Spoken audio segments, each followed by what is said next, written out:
chord progression, and this is what it sounds like.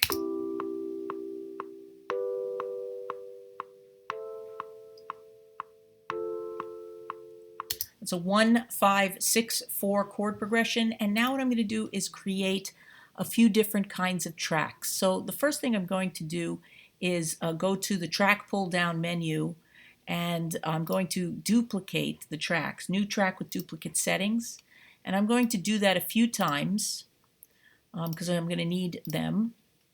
And so I have 3 tracks, empty tracks now, and what I'm going to do is copy what I have here into these 3 tracks. You could do the copy paste that you would do on a normal Word document or anything, but you can hold down the Alt Option button, just the Alt Option button, click and hold, there's the plus sign, pull this down, let go of your mouse first.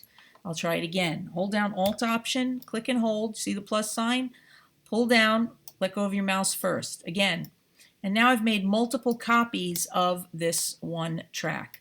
So what I'm going to do now is I'm going to do different things with my tracks. The first thing is you'll notice that this is now on the C3. That's where I recorded it. The C is on C3. I'm going to leave that right there.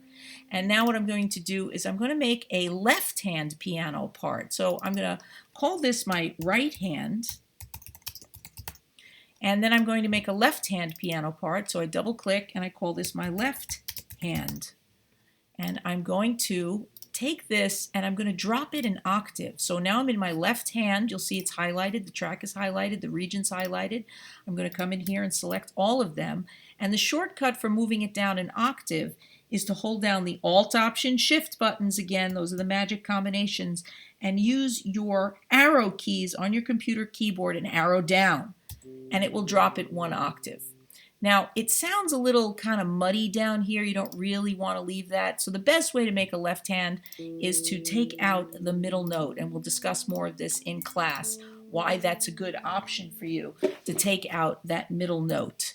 So this is just the technique on how to do it in GarageBand. And of course, now I'm going to save my work. So if you listen just to the right hand and the left hand, you will see that if I solo these, you have a right hand and a left hand. Awesome.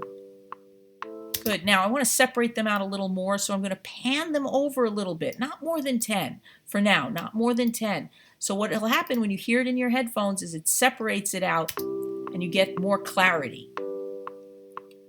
Great. That's how you make a right hand and a left hand. Next video, we'll talk about other instruments.